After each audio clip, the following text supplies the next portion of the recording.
英語聞き流しリスニング、英語テキストと MP3 音声ダウンロードは、ホームページからご利用いただけます。88thpp.com、88thpp.com。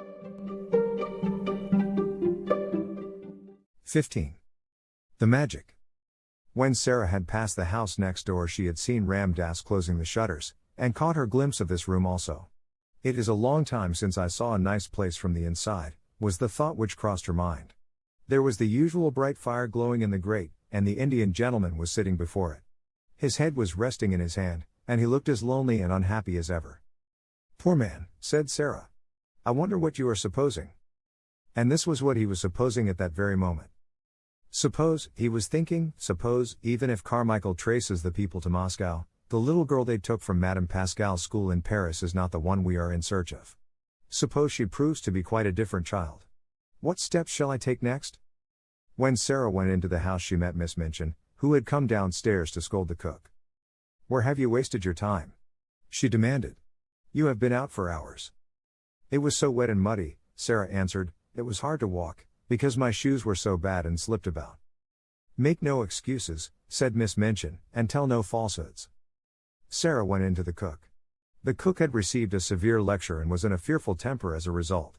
She was only too rejoiced to have someone to vent her rage on, and Sarah was a convenience, as usual. "Why didn't you stay all night?" she snapped. Sarah laid her purchases on the table. "Here are the things," she said. The cook looked them over, grumbling. She was in a very savage humor indeed. "May I have something to eat?" Sarah asked rather faintly. "Tea's over and done with," was the answer. "Did you expect me to keep it hot for you?" Sarah stood silent for a second. "I had no dinner," she said next, and her voice was quite low. She made it low because she was afraid it would tremble. "There's some bread in the pantry," said the cook. "That's all you'll get at this time of day." Sarah went and found the bread. It was old and hard and dry. The cook was in too vicious a humor to give her anything to eat with it. It was always safe and easy to vent her spite on Sarah. Really, it was hard for the child to climb the 3 long flights of stairs leading to her attic. She often found them long and steep when she was tired, but tonight it seemed as if she would never reach the top. Several times she was obliged to stop to rest. When she reached the top landing, she was glad to see the glimmer of a light coming from under her door. That meant that Ermengarde had managed to creep up to pay her a visit. There was some comfort in that. It was better than to go into the room alone and find it empty and desolate. The mere presence of plump, comfortable Ermengarde, wrapped in her red shawl, would warm it a little. Yes, there Ermengarde was when she opened the door. She was sitting in the middle of the bed, with her feet tucked safely under her. She had never become intimate with Melchizedek and his family, though they rather fascinated her. When she found herself alone in the attic, she always preferred to sit on the bed until Sarah arrived. She had, in fact, on this occasion had time to become rather nervous, because Melchizedek had appeared and sniffed about a good deal, and once had made her utter a repressed squeal by sitting up on his hind legs and, while he looked at her, sniffing pointedly in her direction. "Oh, Sarah," she cried out, "I am glad you have come." She would sniff about so. I tried to coax him to go back, but he wouldn't for such a long time. I like him, you know, but it does frighten me when he sniffs right at me. Do you think he ever would jump? "No," answered Sarah. Ermengarde crawled forward on the bed to look at her. "You do look tired, Sarah," she said. "You are quite pale." "I am tired," said Sarah, dropping onto the lopsided footstool. "Oh, there's Melchizedek, poor thing. He's come to ask for his supper." Melchizedek had come out of his hole as if he had been listening for her footstep. Sarah was quite sure he knew it. He came forward with an affectionate, expectant expression as Sarah put her hand in her pocket and turned it inside out, shaking her head. "I'm very sorry," she said. "I haven't one crumb left. Go home, Melchizedek, and tell your wife there was nothing in my pocket. I'm afraid I forgot because the cook and Miss Minchin were so cross." Melchizedek seemed to understand. He shuffled resignedly, if not contentedly, back to his home. "I did not expect to see you tonight, Sarah said. Ermengarde hugged herself in the red shawl. "Miss Amelia has gone out to spend the night with her old aunt," she explained. "No one else ever comes and looks into the bedrooms after we are in bed. I could stay here until morning if I wanted to." She pointed toward the table under the skylight. Sarah had not looked toward it as she came in. A number of books were piled upon it. Ermengarde's gesture was a dejected one. "Papa has sent me some more books, Sarah," she said. There they are. Sarah looked round and got up at once. She ran to the table, and picking up the top volume, turned over its leaves quickly. For the moment she forgot her discomforts. Ah, she cried out, how beautiful! Carlyle's French Revolution. I have so wanted to read that. I haven't, said Ermengarde. And Papa will be so cross if I don't. He'll expect me to know all about it when I go home for the holidays. What shall I do? Sarah stopped turning over the leaves and looked at her with an excited flush on her cheeks. Look here, she cried, if you'll lend me these books, _I_LL_ read them, and tell you everything that's in them afterward, and I'll tell it so that you will remember it, too. Oh, goodness, exclaimed Ermengarde. Do you think you can? I know I can, Sarah answered. The little ones always remember what I tell them. Sarah, said Ermengarde, hope gleaming in her round face, if you'll do that, and make me remember, I'll give you anything. I don't want you to give me anything, said Sarah. I want your books, I want them. And her eyes grew big, and her chest heaved. Take them, then, said Ermengarde. I wish I wanted them but I don't. I'm not clever, and my father is, and he thinks I ought to be. Sarah was opening one book after the other. What are you going to tell your father? She asked, a slight doubt dawning in her mind. Oh, he needn't know, answered Ermengarde. He'll think I've read them. Sarah put down her book and shook her head slowly. That's almost like telling lies, she said. And lies, well, you see, they are not only wicked, they're vulgar. Sometimes reflectively, I've thought perhaps I might do something wicked. I might suddenly fly into a rage and kill Miss Minchin, you know, when she was ill-treating me, but I couldn't be vulgar. Why can't you tell your father _I_ read them? He wants me to read them, said Ermengarde, a little discouraged by this unexpected turn of affairs. He wants you to know what is in them, said Sarah. And if I can tell it to you in an easy way and make you remember it, I should think he would like that. He'll like it if I learn anything in any way, said rueful Ermengarde. You would if you were my father. It's not your fault that, began Sarah. She pulled herself up and stopped rather suddenly. She had been going to say, it's not your fault that you are stupid. That what? Ermengarde asked. That you can't learn things quickly, amended Sarah. If you can't, you can't. If I can, why, I can, that's all. She always felt very tender of Ermengarde, and tried not to let her feel too strongly the difference between being able to learn anything at once, and not being able to learn anything at all. As she looked at her plump face, one of her wise, old-fashioned thoughts came to her. Perhaps, she said, to be able to learn things quickly isn't everything. To be kind is worth a great deal to other people. If Miss Minchin knew everything on earth and was like what she is now, she'd still be a detestable thing, and everybody would hate her. Lots of clever people have done harm and have been wicked. Look at Robespierre. She stopped and examined Ermengarde's countenance, which was beginning to look bewildered. Don't you remember? She demanded. I told you about him not long ago. I believe you've forgotten. Well, I don't remember all of it, admitted Ermengarde. Well, you wait a minute, said Sarah, and I'll take off my wet things and wrap myself in the coverlet and tell you over again. She took off her hat and coat and hung them on a nail against the wall, and she changed her wet shoes for an old pair of slippers. Then she jumped on the bed, and drawing the coverlet about her shoulders, sat with her arms round her knees. Now, listen, she said. She plunged into the gory records of the French Revolution, and told such stories of it that Ermengarde's eyes grew round with alarm and she held her breath. But though she was rather terrified, there was a delightful thrill in listening, and she was not likely to forget Robespierre again, or to have any doubts about the Princesse de Lamballe. You know they put her head on a pike and danced round it, Sarah explained. And she had beautiful floating blonde hair, and when I think of her, I never see her head on her body, but always on a pike, with those furious people dancing and howling. It was agreed that Mr. St. John was to be told the plan they had made, and for the present the books were to be left in the attic. Now let's tell each other things, said Sarah. How are you getting on with your French lessons? Ever so much better since the last time I came up here and you explained the conjugations. Miss Minchin could not understand why I did my exercises so well that first morning. Sarah laughed a little and hugged her knees. She doesn't understand why Lottie is doing her sums so well, she said, but it is because she creeps up here, too, and I help her. She glanced round the room. The attic would be rather nice, if it wasn't so dreadful, she said, laughing again. It's a good place to pretend in. The truth was that Ermengarde did not know anything of the sometimes almost unbearable side of life in the attic, and she had not a sufficiently vivid imagination to depict it for herself. On the rare occasions that she could reach Sarah's room, she only saw the side of it which was made exciting by things which were pretended in stories which were told. Her visits partook of the character of adventures, and though sometimes Sarah looked rather pale, and it was not to be denied that she had grown very thin, her proud little spirit would not admit of complaints. She had never confessed that at times she was almost ravenous with hunger, as she was tonight.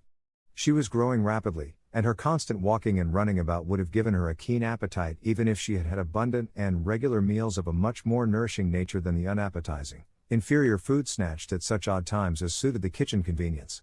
She was growing used to a certain gnawing feeling in her young stomach. "I suppose soldiers feel like this when they are on a long and weary march," she often said to herself. She liked the sound of the phrase, long and weary march. It made her feel rather like a soldier. She had also a quaint sense of being a hostess in the attic. "If I lived in a castle," she argued, "and Ermengarde was the lady of another castle, and came to see me, with knights and squires and vassals riding with her, and pennons flying, when I heard the clarion sounding outside the drawbridge I should go down to receive her, and I should spread feasts in the banquet hall and call in minstrels to sing and play and relate romances. When she comes into the attic I can't spread feasts, but I can tell stories, and not let her know disagreeable things. I dare say poor chatelaines had to do that in time of famine, when their lands had been pillaged. She was a proud, brave little chatelaine, and dispensed generously the one hospitality she could offer, the dreams she dreamed, the visions she saw, the imaginings which were her joy and comfort." So, as they sat together, Ermengarde did not know that she was faint as well as ravenous, and that while she talked she now and then wondered if her hunger would let her sleep when she was left alone. She felt as if she had never been quite so hungry before. "I wish I was as thin as you, Sarah," Ermengarde said suddenly. "I believe you are thinner than you used to be. Your eyes look so big, and look at the sharp little bones sticking out of your elbow." Sarah pulled down her sleeve, which had pushed itself up. "I always was a thin child," she said bravely, "and I always had big green eyes." "I love your queer eyes," said Ermengarde, looking into them with affectionate admiration. "They always look as if they saw such a long way. I love them, and I love them to be green, though they look black generally." "They are cat's eyes," laughed Sarah, "but I can't see in the dark with them, because I have tried, and I couldn't. I wish I could." It was just at this minute that something happened at the skylight which neither of them saw. If either of them had chanced to turn and look, she would have been startled by the sight of a dark face which peered cautiously into the room and disappeared as quickly and almost as silently as it had appeared. Not quite as silently, however. Sarah, who had keen ears, suddenly turned a little and looked up at the roof. "That didn't sound like Melchizedek," she said. "It wasn't scratchy enough." "What?" said Ermengarde, a little startled. "Didn't you think you heard something?" asked Sarah. "And no," Ermengarde faltered. "Did you?" "Another it. Has no. Perhaps I didn't," said Sarah, "but I thought I did. It sounded as if something was on the slates, something that dragged softly." "What could it be?" said Ermengarde. "Could it be robbers?" "No," Sarah began cheerfully. "There is nothing to steal." She broke off in the middle of her words. They both heard the sound that checked her. It was not on the slates, but on the stairs below, and it was Miss Minchin's angry voice. Sarah sprang off the bed, and put out the candle. "She is scolding Becky," she whispered, as she stood in the darkness. "She is making her cry." "Will she come in here?" Ermengarde whispered back, panic-stricken. "No. She will think I am in bed. Don't stir." It was very seldom that Miss Minchin mounted the last flight of stairs. Sarah could only remember that she had done it once before. But now she was angry enough to be coming at least part of the way up, and it sounded as if she was driving Becky before her. "You impudent, dishonest child," they heard her say. "Cook tells me she has missed things repeatedly." "T warn't me, Mum," said Becky sobbing. "I was hungry enough, but T warn't me, never." "You deserve to be sent to prison," said Miss Minchin's voice. "Picking and stealing. Half a meat pie, indeed." "T warn't me," wept Becky. "I could have eat a whole un, but I never laid a finger on it." Miss Minchin was out of breath between temper and mounting the stairs. The meat pie had been intended for her special late supper. It became apparent that she boxed Becky's ears. "Don't tell falsehoods," she said. "Go to your room this instant." Both Sarah and Ermengarde heard the slap, and then heard Becky run in her slipshod shoes up the stairs and into her attic. They heard her door shut, and knew that she threw herself upon her bed. "I could have had two of 'em," they heard her cry into her pillow. "And I never took a bite. 'Twas cook give it to her policeman." Sarah stood in the middle of the room in the darkness. She was clenching her little teeth and opening and shutting fiercely her outstretched hands. She could scarcely stand still, but she dared not move until Miss Minchin had gone down the stairs and all was still. "The wicked, cruel thing!" she burst forth. "The cook takes things herself and then says Becky steals them. She doesn't. She doesn't. She's so hungry sometimes that she eats crusts out of the ash barrel." She pressed her hands hard against her face and burst into passionate little sobs, and Ermengarde, hearing this unusual thing, was overawed by it. Sarah was crying. The unconquerable Sarah. It seemed to denote something new, some mood she had never known. Suppose, a new dread possibility presented itself to her kind, slow, little mind all at once. She crept off the bed in the dark and found her way to the table where the candle stood. She struck a match and lit the candle. When she had lighted it, she bent forward and looked at Sarah, with her new thought growing to definite fear in her eyes. "Sarah," she said in a timid, almost awe-stricken voice, you never told me, I don't want to be rude, but, are you ever hungry?" It was too much just at that moment. The barrier broke down. Sarah lifted her face from her hands. "Yes," she said in a new passionate way. "Yes, I am. I'm so hungry now that I could almost eat you. And it makes it worse to hear poor Becky. She's hungrier than I am." Ermengarde gasped. Oh, she cried woefully. "And I never knew." "I didn't want you to know," Sarah said. "It would have made me feel like a street beggar. I know I look like a street beggar." "No, you don't. Ermengarde broke in. "Your clothes are a little queer, but you couldn't look like a street beggar. You haven't a street beggar face?" "A little boy once gave me a sixpence for charity," said Sarah, with a short little laugh in spite of herself. "Here it is." And she pulled out the thin ribbon from her neck. "He wouldn't have given me his Christmas sixpence if I hadn't looked as if I needed it." Somehow the sight of the dear little sixpence was good for both of them. It made them laugh a little, though they both had tears in their eyes. "Who is he?" asked Ermengarde, looking at it quite as if it had not been a mere ordinary silver sixpence. "He was a darling little thing going to a party," said Sarah. "He was one of the large family, the little one with the round legs, the one I call Guy Clarence. I suppose his nursery was crammed with Christmas presents and hampers full of cakes and things, and he could see I had nothing." Ermengarde gave a little jump backward. The last sentences had recalled something to her troubled mind and given her a sudden inspiration.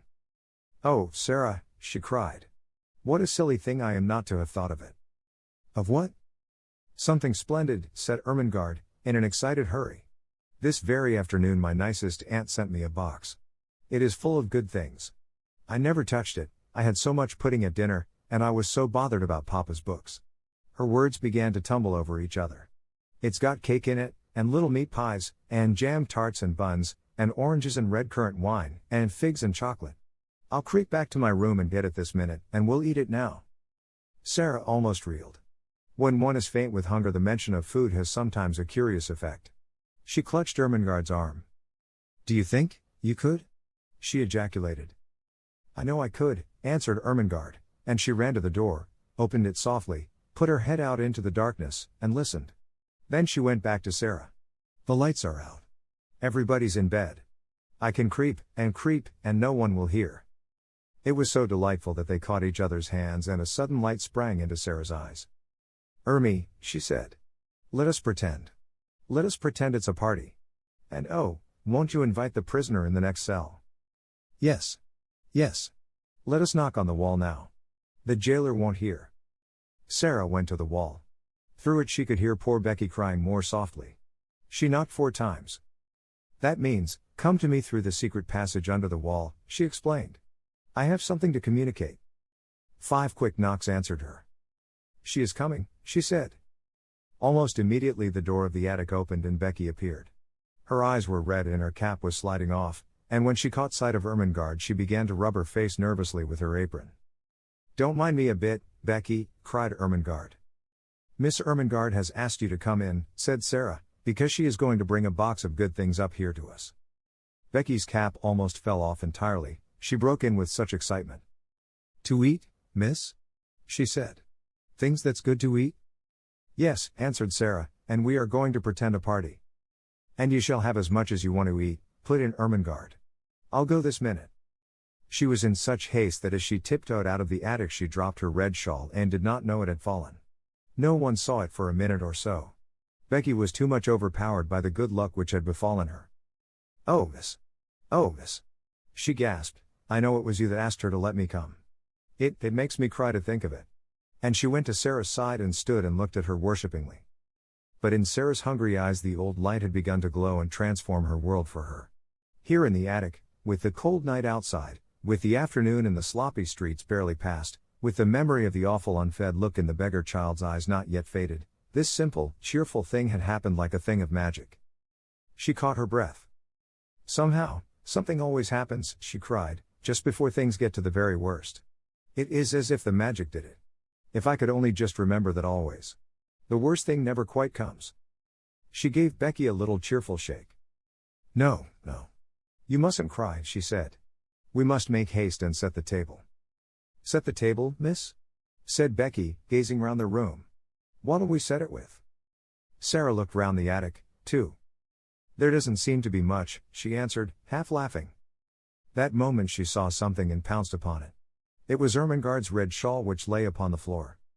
"Here's the shawl," she cried. "I know she won't mind it. It will make such a nice red tablecloth." They pulled the old table forward, and threw the shawl over it. Red is a wonderfully kind and comfortable color. It began to make the room look furnished directly. "How nice a red rug would look on the floor," exclaimed Sarah. "We must pretend there is one." Her eye swept the bare boards with a swift glance of admiration. The rug was laid down already. "How soft and thick it is," she said, with a little laugh which Becky knew the meaning of, and she raised and set her foot down again delicately, as if she felt something under it. "Yes, miss," answered Becky, watching her with serious rapture.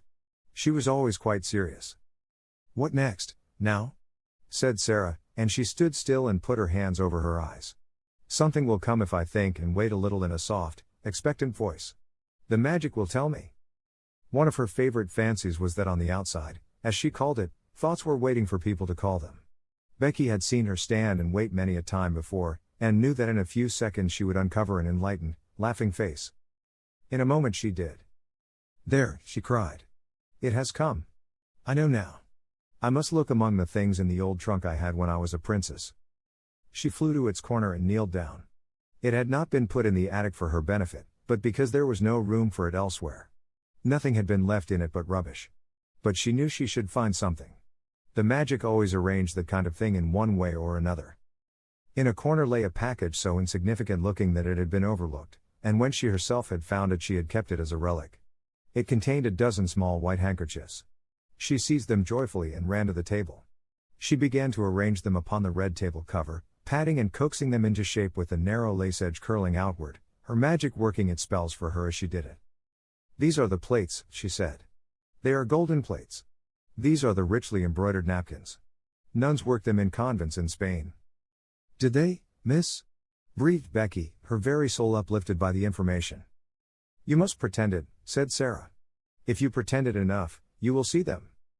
"Yes, miss," said Becky, and as Sarah returned to the trunk she devoted herself to the effort of accomplishing an end so much to be desired.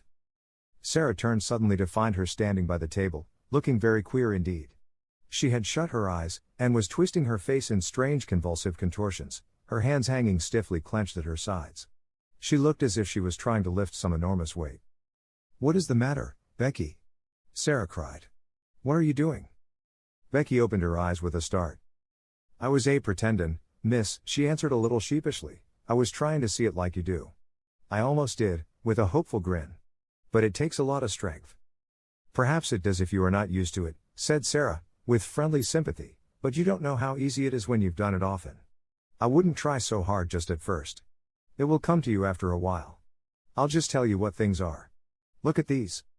She held an old summer hat in her hand which she had fished out of the bottom of the trunk. There was a wreath of flowers on it. She pulled the wreath off. "These are garlands for the feast," she said grandly. "They fill all the air with perfume. There's a mug on the washstand, Becky. Oh, and bring the soap dish for a centerpiece." Becky handed them to her reverently. "What are they now, miss?" she inquired. "You'd think they was made of crockery, but I know they ain't." "This is a carven flagon," said Sarah, arranging tendrils of the wreath about the mug. "And this, bending tenderly over the soap dish and heaping it with roses, is purest alabaster encrusted with gems." She touched the things gently, a happy smile hovering about her lips which made her look as if she were a creature in a dream.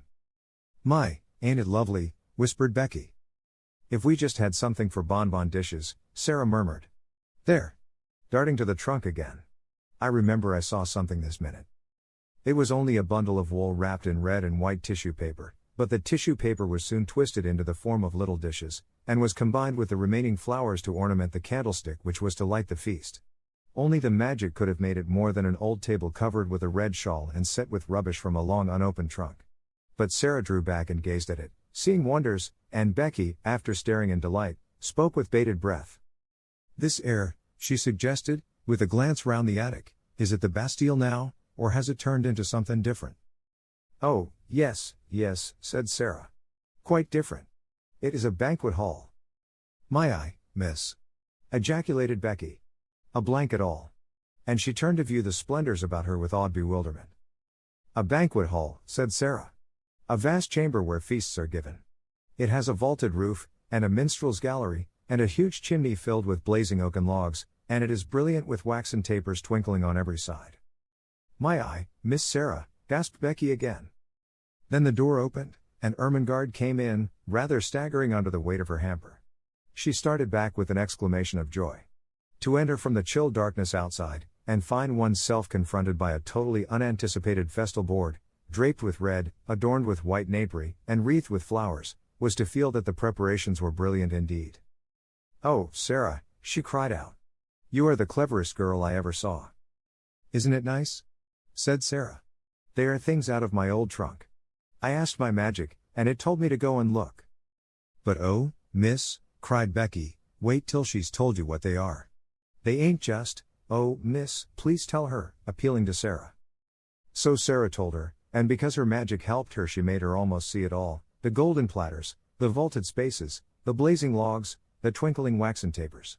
As the things were taken out of the hamper, the frosted cakes, the fruits, the bonbons and the wine, the feast became a splendid thing. "It's like a real party," cried Ermengarde. "It's like a queen's table," sighed Becky. Then Ermengarde had a sudden brilliant thought. "I'll tell you what, Sarah," she said. "Pretend you are a princess now and this is a royal feast." "But it's your feast," said Sarah. "You must be the princess, and we will be your maids of honor." "Oh, I can't," said Ermengarde. "I'm too fat, and I don't know how." "You be her." "Well, if you want me to," said Sarah. But suddenly she thought of something else and ran to the rusty grate. "There is a lot of paper and rubbish stuffed in here," she exclaimed. "If we light it, there will be a bright blaze for a few minutes, and we shall feel as if it was a real fire." She struck a match and lighted it up with a great specious glow which illuminated the room. "By the time it stops blazing," Sarah said, "we shall forget about its not being real." She stood in the dancing glow and smiled. "Doesn't it look real?" she said. "Now we will begin the party." She led the way to the table. She waved her hand graciously to Ermengarde and Becky. She was in the midst of her dream. "Advance, fair damsels," she said in her happy dream voice, "and be seated at the banquet table. My noble father, the king who is absent on a long journey, has commanded me to feast you." She turned her head slightly toward the corner of the room. "What, ho, there, minstrels. Strike up with your viols and bassoons. Princesses," she explained rapidly to Ermengarde and Becky, "always had minstrels to play at their feasts. Pretend there is a minstrel gallery up there in the corner. Now we will begin." They had barely had time to take their pieces of cake into their hands, not one of them had time to do more, when they all three sprang to their feet and turned pale faces toward the door, listening. Someone was coming up the stairs. There was no mistake about it. Each of them recognized the angry, mounting tread and knew that the end of all things had come.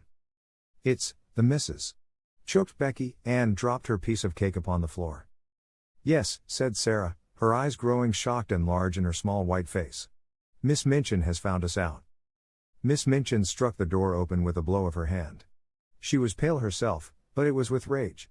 She looked from the frightened faces to the banquet table, and from the banquet table to the last flicker of the burnt paper in the grate. "I have been suspecting something of this sort," she exclaimed, "but I did not dream of such audacity." Lavinia was telling the truth. So they knew that it was Lavinia who had somehow guessed their secret and had betrayed them. Miss Minchin strode over to Becky and boxed her ears for a second time. "You impudent creature," she said. "You leave the house in the morning, Sarah stood quite still, her eyes growing larger, her face paler. Ermengarde burst into tears.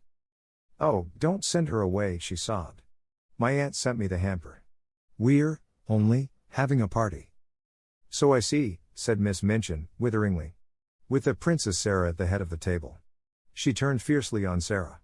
"It is your doing, I know," she cried. "Ermengarde would never have thought of such a thing. You decorated the table, I suppose, with this rubbish." She stamped her foot at Becky. "Go to your attic," she commanded, and Becky stole away, her face hidden in her apron, her shoulders shaking. Then it was Sarah's turn again. "I will attend to you tomorrow. You shall have neither breakfast, dinner, nor supper." "I have not had either dinner or supper today, Miss Minchin," said Sarah, rather faintly. "Then all the better. You will have something to remember. Don't stand there.